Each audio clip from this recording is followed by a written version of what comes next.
Welcome, welcome, welcome to Viv's Art and Garden. Today we're just going to do a little practice flowers, and we're going to do them with some beautiful muted fall colors. The first thing I did was I've got 140-pound cold pressed watercolor paper here, and I'm just drawing in some guides for where I want my flowers to be.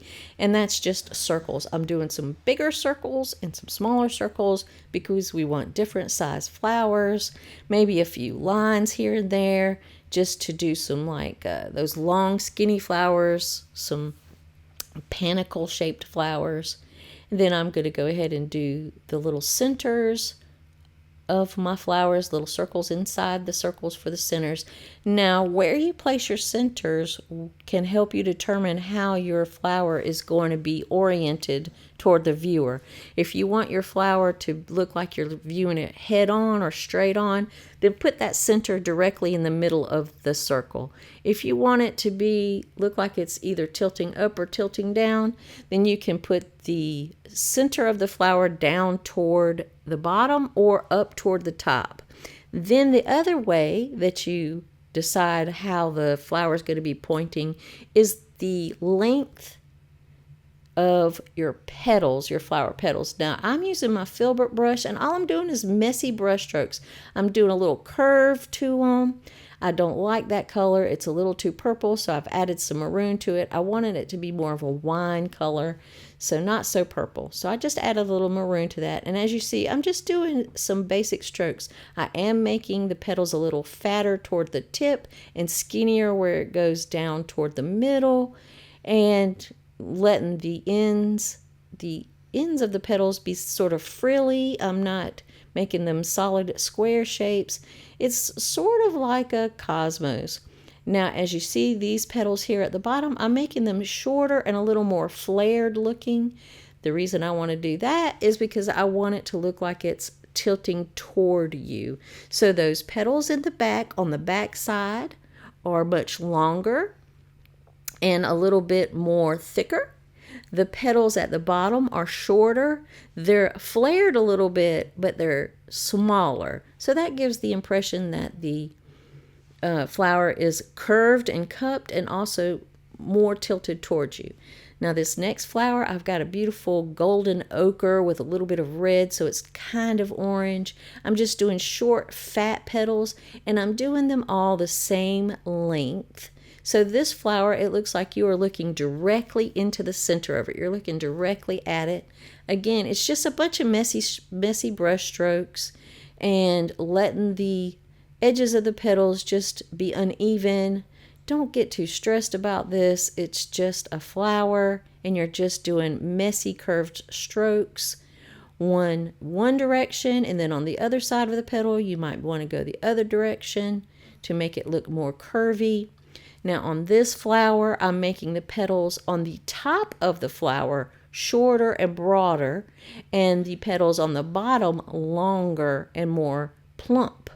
So it looks like the flower is sort of looking down toward the ground. So that's what I was talking about with the placement of your center of the flower, and the length and width of your petals can help you determine how that flower looks like, if it looks like it's cupped up or cupped down or pointed toward the ground or facing forward. So I'm hoping that that is a good example for you. You see that tiny little flower I just painted. I did the 3 back petals really tall, long, and fluffy. The 2 petals facing you, I did those really short and sort of elongated. And I want you to practice with that because it's really a good tool to make your flowers look like they're in different positions. You don't want your flowers all looking like they're just staring right at you. You want to give them some, graceful curve and a little bit of tilt here and there. Now I'm going to start on my roses. Now the roses are just a series of C shapes, or half U's or half just curvy shapes, and you're kind of going in a spiral around the center. I started my center with more concentrated paint. That means it had less water. But as I'm going out to the edges of this rose, each petal, each row of petals, I'm adding a little bit of water to my paint mixture to make it fade so that that center is really dark. Now, I am not the best rose painter. I really need to practice, so I'm glad that I've included them into this composition because I need the practice. And in the center of that rose, I just added some more concentrated color while it's still wet and let it just sort of bleed around in that center, and that gives it a focal point and really adds the contrast. Now, if you want some bonus content that goes along with this practice painting we're doing, then consider joining my Patreon as a patron. It starts at $3 a month.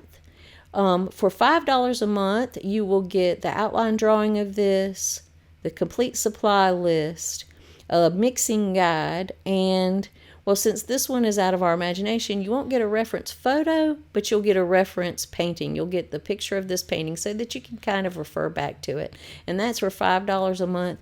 Now, for $3 a month, you also get some bonus content.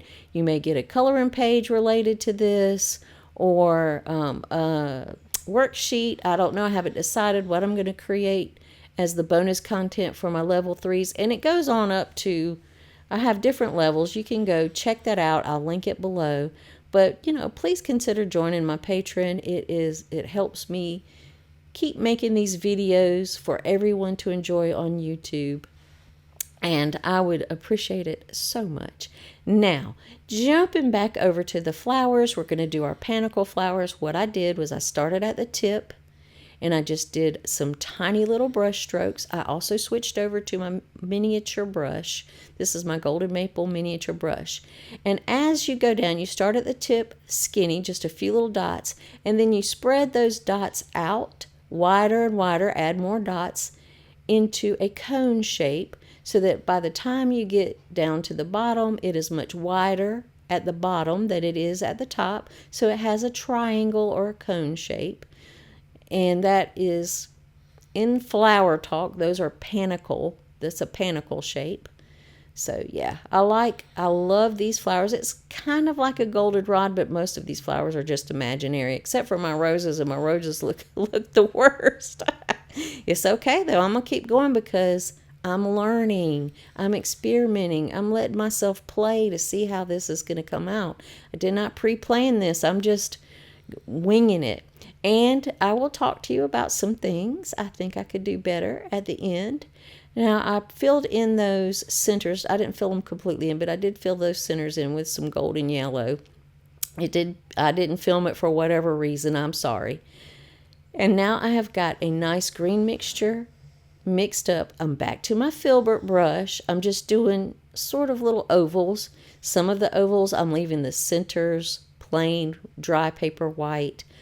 Also, I added a little bit of rose to that green to mute it so that it will go along with the beautiful muted colors of our flowers. I didn't want it to be like a lemon green or a really bright green because that would be too jarring with these muted colors of the flowers.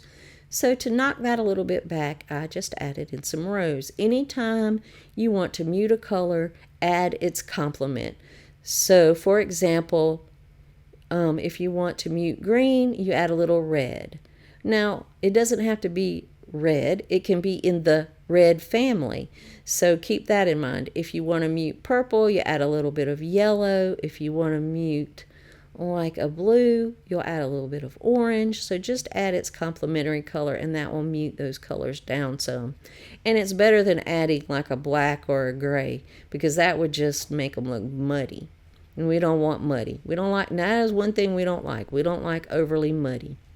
Now I've switched over to my detail brush again. Switched colors. I've got a more olivey, like a lighter, more yellowy green, but it's still muted. And I'm just doing some more leaves in there. I'm just trying to fill in space.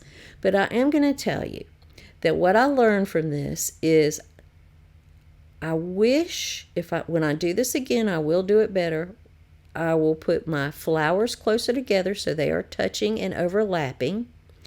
And I will definitely make my leaves larger and add some different shapes to them. This is really kind of a It's a little bit of a blah composition, but I'm going to keep going because that's my motto. I'm just going to keep going and keep working on it. Right now, what I'm doing is adding a little bit more concentrated color of the flowers to add some shadows. And what I mean by concentrated is it just has less water in it and more pigment, more paint. So I'm going and doing that, and that is going to add some dimension.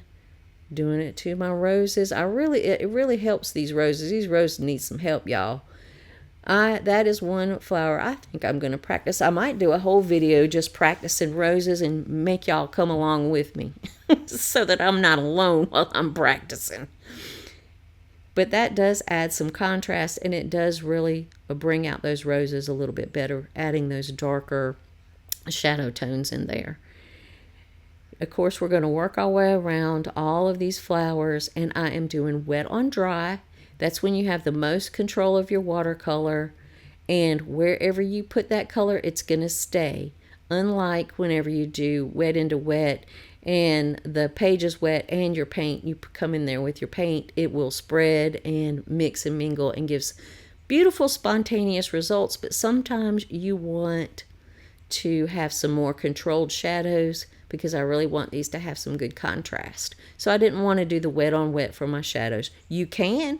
As a matter of fact, I encourage you to try it, experiment with it. That's the whole name of the game. Now I'm coming in with a little deeper of that golden orangey color and just dotting in some shadows on my I'm going to call them golden rods. On my golden rods. Oops, forgot this cute little flower here. Go add him some shadows in. Didn't mean to forget you there, buddy. You just hiding in there, all tucked in. And that just really adds a little bit of dimension. So, yeah, I like that. So I'm not loving all these tiny flowers, like I said. I mean, tiny leaves, like I said. If I had to do it all over again, I would make the flowers overlap closer together and the leaves a more variety in the shape of the leaves. So what I've decided to do, just to experiment and practice, like I said, this one is pure pleasure. I'm not getting my panties all up in a wad about it. I've mixed some deeper blue green and added just a touch of the rose to it to knock it back a little bit. And I've grabbed my round brush and I'm just doing some leaf shapes, but I'm making them much larger. And I am already liking that much better. And while they're still wet, I'm coming in doing a little wet on wet, just adding a little shadow to give it some depth and variety. And on some of them, I'm doing a little wet on dry just to add some details to those lighter, smaller green leaves. Again, just experimenting, trying things out. Want to see how it looks. And I am even painting over some of my smaller leaves. That's how much I dislike them. Oh. But I'm telling you, I'm not hating this. It's just I could see so many opportunities to make this a better painting, and the next time I may do something similar, maybe later this week, and yeah, try to implement what I've learned from this painting. And that's all painting is. It's just one big learning process, so enjoy that process. Now I've got a little bit more of a olivey green, and I'm coming in and painting even more leaves, making them larger. I do like the larger leaves on this. I think it's much better than all those fussy little tiny leaves. Just some days you got it, some days you don't. Today I just didn't have it all the way, but I'm going to film it. I'm going to tell you about it anyway, because that's real life art, man. I don't do masterpieces every time I pick up a brush. I don't even do good art every time I pick up a brush. Sometimes it's just okay. Sometimes it's crappy. And I don't worry about it. Like I said, don't get my panties in a wad, because I'm going to do another painting. It's just paint and paper. I'm just going to do another one until I get it like I like it. And the whole time, I'm going to enjoy the process. I'm going to enjoy that flow of paint over the paper and how the colors mix and mingle, and I am learning constantly. So now what I did was I added a little bit of white gouache to some of that golden yellow, and I'm coming in there and just adding some highlights to those centers. And then I think I want to mix up, I think we needed some, the centers are looking kind of blah, so I'm going to mix up a little bit of brown and blue and just do some dots around the center to look like longer stamens. I'm going to even put them up onto the petals so it looks like they're sticking up above the petals. They're kind of overlapping. And yeah, I like that. It gives the center more dimension. So I'm glad I added that. See, learned something as I went. And just experimenting and trying things out. That's how you learn. And I promise you, the more you paint, the better you're going to get. It's one of those things that you're not going to get better by reading a book. You're going to actually have to pick up your brush and put paint to paper. Now I'm just fiddling. Now I'm just keeping on, seeing how much more I can mess it up. I'm just painting in some of the green in the middle, making it get closer to the flowers, darkening up some. I'm just fiddling. Y'all don't have to fiddle. But I can't stop myself. Can't stop, won't stop. But a big shout out to my patrons. I love you guys. If it wasn't for you, I wouldn't be able to keep making these videos for everybody to enjoy on YouTube. So appreciate you, and thanks for watching. I'll see you soon. Happy painting, everybody.